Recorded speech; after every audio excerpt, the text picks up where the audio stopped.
Graça e paz. Hoje nós vamos falar sobre os critérios que devem nortear o cristão no momento de ele escolher os seus dirigentes políticos. O grande questionamento que deve nortear, ou que norteia, na verdade, que tem norteado e inquietado todos os cristãos o cristão ele deve se intrometer na política?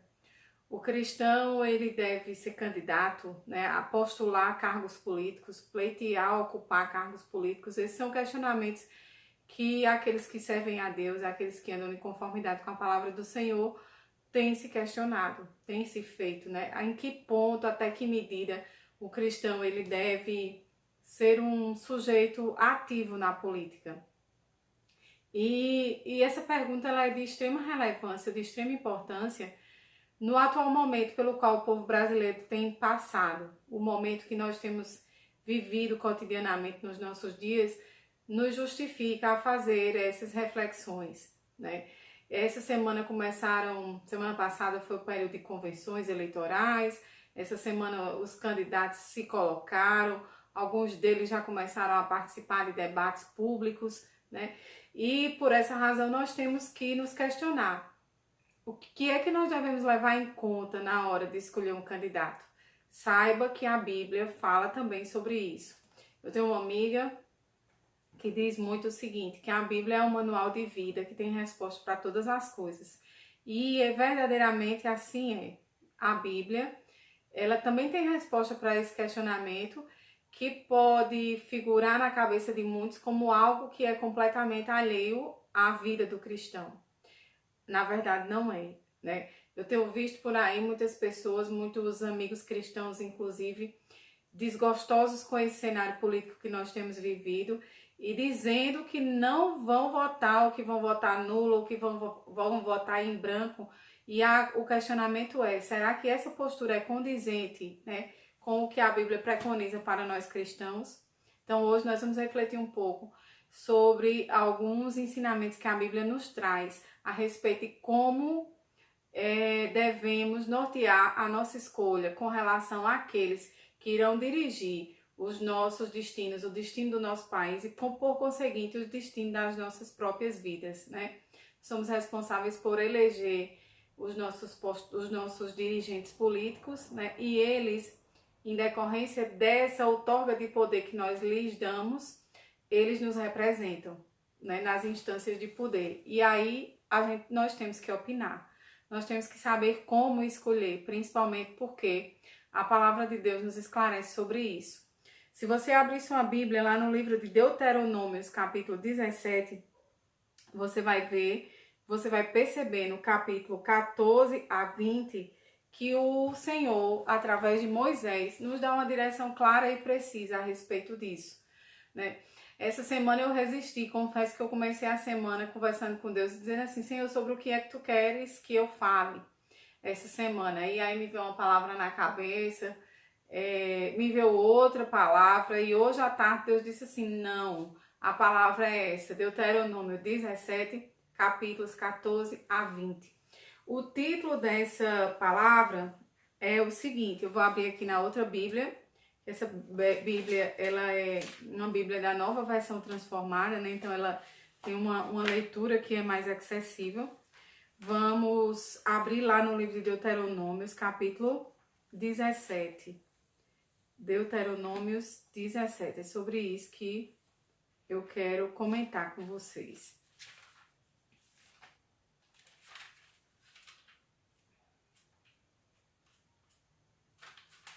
Bem, não estou encontrando essa daqui, vamos para essa mesmo, para dar seguimento e não tomar muito tempo de vocês. O título dessa passagem que eu acabei de relatar, Deuteronômios 17, 14 a 26, diz assim, a eleição e os deveres de um rei. Essa passagem é uma passagem narrada por Moisés, né? Onde no versículo 14, no capítulo 17, versículo 14, Moisés, de certo modo, profetiza a respeito do que ia acontecer muitos anos depois com o povo de Israel, né? E Moisés diz assim, quando entrares na terra que te dá o Senhor teu Deus e a possuíres, e nela habitares e disseres, porei sobre mim um rei, assim como tem todas as nações que estão em redor de mim. Quer dizer, aqui Moisés diz assim, Olha, vocês vão entrar na terra, quando vocês entrarem na terra, vocês vão olhar em volta e vão ver que todas as nações em torno de vocês têm um rei e vocês vão querer um rei. Então, quando isso acontecer, o que vocês devem observar para eleger um rei são os seguintes critérios. Em primeiro lugar, né, no versículo 15, Moisés diz assim: porás certamente sobre ti como rei aquele que escolheu o Senhor teu Deus. Primeiro critério de escolha é aquele que irá nos dirigir tem que ser escolhido por Deus. Afinal de contas, o Brasil é um país de pessoas majoritariamente cristãs. A população brasileira ela é majoritariamente cristã, sejam essas pessoas cristãs católicas ou cristãs evangélicas, são cristãs. E o povo de Deus deve escolher ser guiado por uma pessoa cristã. E para isso nós devemos, em primeiro lugar, eu entendo que quando Moisés diz aqui, porás certamente sobre ti, como rei, aquele que escolheu o Senhor teu Deus, nós como cristãos, devemos em primeiro lugar orar a Deus, para que Ele abra o nosso entendimento e nós possamos escolher aquela pessoa, para nos dirigir àquela pessoa verdadeiramente escolhida por Deus, né? Que Ele nos mostre, em primeiro lugar, quem é essa pessoa verdadeiramente escolhida por Ele. Depois Moisés segue dizendo: dentre teus irmãos porá rei sobre ti. Novamente eu digo, nós cristãos brasileiros, né? Levando em consideração que esse país é majoritariamente cristão, levando em consideração que a maior parte da população brasileira é cristã e que o Brasil é o país de maior número de cristãos da América Latina, nós temos por obrigação escolher para nos liderar nesse país uma pessoa que seja cristã também. Esse é o primeiro critério de escolha que Deus determinou ao povo aqui no livro de Deuteronômio. Porás dentre teus irmãos, porás sobre ti rei. Não poderás pôr homem estranho sobre ti que não seja dos teus irmãos. Então aqui está claro, né? Nós não podemos colocar lá uma pessoa que não seja cristã. Temos que, em primeiro lugar, orar a Deus para nos mostrar quem Ele escolheu. E, em segundo lugar, com certeza essa pessoa escolhida por Deus vai ser um cristão, né? Porque o Brasil é um país de maioria de pessoas cristãs. Então, esse deve ser o nosso critério primeiro de escolha. A palavra segue dizendo: porém, não multiplicará para si cavalos.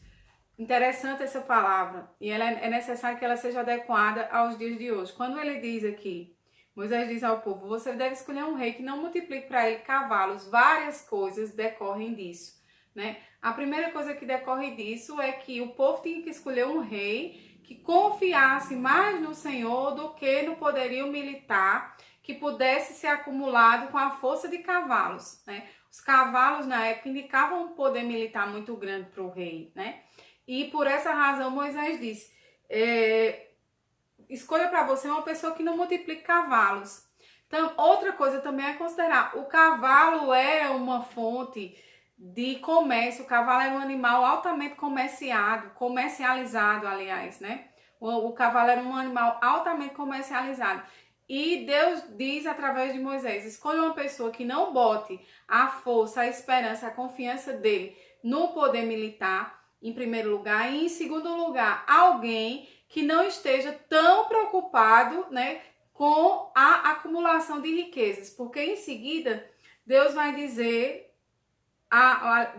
através de Moisés: nem fará voltar o povo ao Egito para multiplicar cavalos, né? Deus disse: uma pessoa que não acumule cavalos, ou seja, que confie em primeiro lugar na força do Senhor e não no poderio militar. Uma pessoa que não faça o povo voltar ao Egito para acumular cavalos, ou seja, não faça o povo voltar ao Egito para comercializar cavalos lá, né? Porque Deus não queria, a palavra diz claramente que Deus não queria que o povo voltasse para o Egito. E se nós formos aplicar essa palavra aos dias de hoje, à nossa conjuntura, ao momento político que nós temos vivido, Deus está nos dizendo que não quer que nós voltemos para o Egito, né? Nós temos visto os numerosos escândalos de corrupção que têm assolado o nosso país. Nós temos visto visto os numerosos, vultuosos, aliás, desvios de dinheiro do qual o povo brasileiro foi vítima, né? Um verdadeiro Egito, né? Porque se nós pararmos para analisar, nós iremos ver que no Egito o faraó estava altamente preocupado com a acumulação de riqueza em suas próprias mãos e fazia pirâmides, e nessas pirâmides acumulava uma quantidade imensa de pertences de ouro, de prata, né? E Deus diz: não procure um homem que comercialize cavalo, não procure um homem que faça o povo voltar ao Egito para comercializar cavalo, porque eu não quero mais que o povo volte ao Egito. Então aqui está claro, nós nesse momento temos a missão cristã de escolher uma pessoa que esteja isenta de qualquer mácula de corrupção sobre si. Temos a obrigação de escolher uma pessoa que, em primeiro lugar, coloca a sua força em Deus, né, e não no poderio militar que ele pode ocupar pelo fato de chegar aos altos cargos do escalão da política brasileira. E, em segundo lugar, temos a missão de escolher uma pessoa que esteja mais preocupada com o povo do que efetivamente com a acumulação de riquezas. E está claro na palavra. Porque lá no versículo 17, Moisés segue dizendo assim: tampouco para si multiplicará mulheres, para que o seu coração não se desvie. Nem prata, nem ouro multiplicará muito para si. Ele está dizendo, nem prata, nem ouro multiplicará muito para si. Aqui está claro o que eu acabei de dizer. Temos que nos preocupar com alguém, temos que eleger, temos que colocar no poder uma pessoa que se preocupe em primeiro lugar com o povo e não com a acumulação de riquezas próprias. Por essa razão, meus amados, nós temos a obrigação de conhecer os candidatos que são postos à nossa escolha. E qual o perfil econômico desse candidato, o que é que ele tem, o que é que ele acumulou, se é uma pessoa que já tem uma trajetória política, o que ele acumulou ao longo dessa trajetória política, porque Deus não está proibindo essas pessoas de terem bens. A palavra diz claramente, nem prata, nem ouro multiplicará muito. Deus não está dizendo que essas pessoas não possam ter bens. Deus está dizendo que essas pessoas não podem colocar em primeiro lugar a acumulação de riquezas próprias frente ao interesse daqueles que eles representam. É isso que Deus está querendo nos dizer. E por essa razão nós temos um dever, que é o dever justamente de procurar saber quem nós estamos elegendo, qual o capital dessa pessoa, o que é que essa pessoa já fez na política, quanto acumulou de riqueza, qual o trabalho que ela tem realizado em prol da população e da sociedade. Voltando um pouco para... E está na segunda parte do capítulo, do versículo 17. Diz, nem prata, nem ouro multiplicará muito para si. Né? Na primeira parte do versículo 17, Deus, usando Moisés, assim, tampouco para si multiplicará mulheres, para que o seu coração se não desvie. O dever aqui de aplicar mulheres, naquela época, era dirigido ao rei, porque vigorava o princípio de poligamia. O rei ele poderia ter várias mulheres, né? Ele poderia ter mais de uma mulher. Mas a palavra diz que ele não deveria multiplicar para si mulheres, e a preocupação de Moisés, de Deus através de Moisés, era que o rei ele multiplicasse mulheres, inclusive das nações vizinhas, e com isso houvesse uma mistura que colocasse em perigo os valores morais do povo de Israel. Se nós formos aplicar isso para hoje, né, essa proibição de multiplicar mulheres, se nós formos aplicar para os nossos dias, onde nós vivemos numa sociedade monogâmica, essa palavra nos manda procurar saber sobre a vida privada do candidato em quem nós vamos votar. Quem é essa pessoa? Quais são os valores morais dele? O que ele pensa a respeito da base da sociedade, que é a família? O que é que o candidato no qual você pretende votar, os candidatos que estão postos, a nossa apreciação, o que é que ele pensa sobre família? É isso que a palavra está nos mandando fazer, né? Aplicando esse entendimento, essa proibição de multiplicar mulheres para os dias de hoje, nós temos que entender dessa forma. O que é que os candidatos que estão postos na nossa avaliação, eles pensam sobre família e sobre os valores morais. Moisés continua dizendo assim: será também que quando se assentar sobre o trono do seu reino, então escreverá para si um traslado desta lei num livro, do qual está diante dos sacerdotes levitas. Moisés está dizendo, ele tem a obrigação de meditar e de refletir sobre a lei. Isso automaticamente impõe a quem nós vamos colocar no poder o dever de não se ensoberbecer com o poder que alcançou. E ter sempre em mente que os cargos, eles são instituídos, em primeiro lugar, por Deus, em segundo lugar, pela lei dos homens. Deus tem que estar à frente dessa pessoa que vai ser colocada no poder, para que ele tenha sabedoria e entendimento suficiente para nos guiar e nos conduzir rumo ao desenvolvimento que a nossa nação e que o nosso país precisa. O versículo 19 diz assim: e o terá consigo, e nele lerá todos os dias da sua vida, para que aprenda a temer ao Senhor seu Deus, para guardar todas as palavras desta lei e estes estatutos para fazê-los. De novo, obrigação de cumprir a lei. Em primeiro lugar, a lei de Deus, e em segundo lugar, a lei dos homens. A obrigação de meditar na palavra do Senhor, para que a meditação a respeito dessa palavra do Senhor traga sabedoria e entendimento suficiente para ele saber conduzir o destino de uma nação tão grande, de dimensões continentais. E por último, o versículo 20 diz assim: para que o seu coração não se levante sobre os seus irmãos e não se aparte do mandamento, nem para a direita, nem para a esquerda, para que prolongue os dias no seu reino, ele e seus filhos no meio de Israel. Obrigação de ter em mente que Deus é o Senhor. Então, refletindo e resumindo, nós temos que orar, pedir a Deus entendimento para revelar quem é que Ele quer no poder. Nós temos que escolher um rei que seja, um presidente que seja cristão. Nós temos que escolher um homem que não esteja preocupado com a acumulação, né? Não esteja mais preocupado com a acumulação de riquezas do que com o bem-estar do povo que ele está dirigindo. Nós temos que escolher um homem para nos dirigir, que tenha em mente a necessidade de refletir e meditar na palavra do Senhor, para que o seu coração e o poder não suba à sua cabeça e ele não coloque em xeque os valores morais. E nós temos, não coloque em xeque os valores ou os poderes o poder que ele foi atribuído pelo povo. E nós temos que escolher, temos a obrigação de escolher um candidato que tenha posturas claras em defesa da família, que é a base e o sustento de uma sociedade desenvolvida. Se nós observarmos, por exemplo, de Inglaterra, Estados Unidos da América, vamos ver que o povo inglês e o povo americano foi norteado, muitas vezes na sua escolha, elegendo e escolhendo pessoas cristãs, pessoas tementes a Deus. E assim nós devemos fazer. Por último, meu irmão, minha irmã, você que está aí do outro lado, eu ainda acrescento um último dever, que está escrito lá no livro de Provérbios 31, capítulo 6, versículos 8 e 9. Lembrando que Provérbios 31, ele traz os conselhos que a mãe do rei Lemuel lhe deu. Está escrito assim: os conselhos que a mãe do rei Lemuel deu ao seu filho.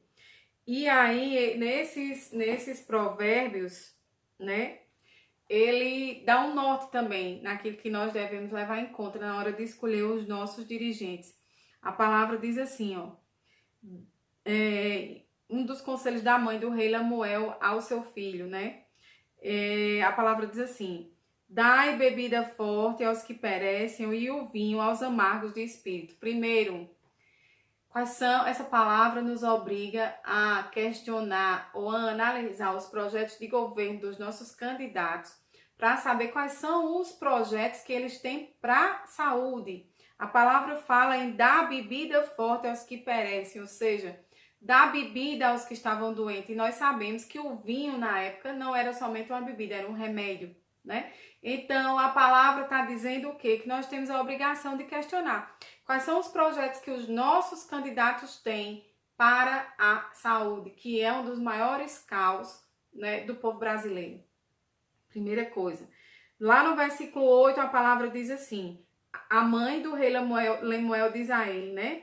Abre a tua boca a favor do mudo, pelo direito de todos os que se acham em desolação. Ela está dizendo, você tem que abrir, como rei, você tem que abrir sua boca em favor daqueles que são menos favorecidos. Você tem que abrir a sua boca para defender aqueles que são menos favorecidos. E no versículo 9 ela diz, abre a boca, julga retamente, faz justiça aos pobres e aos necessitados.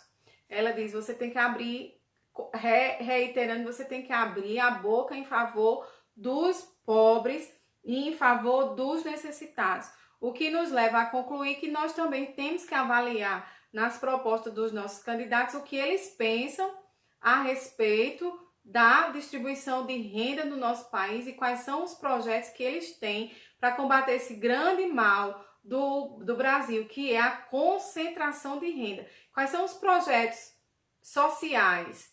Qual a finalidade desses projetos sociais? Porque não é só dar o pão, é ensinar a pescar. As pessoas precisam de emancipação econômica. E os nossos candidatos, eles devem ter projetos de emancipação econômica. E segundo a palavra de Deus, Provérbios 31, versículos 6, 8 e 9, nós temos a obrigação de avaliar os programas de governo dos nossos candidatos e perguntar qual o projeto para a saúde, qual o projeto social que vise a redistribuição de renda no nosso país e diminuir esse fosso, essa separação tão grande que tem entre ricos e pobres no nosso país. Nós temos essa obrigação.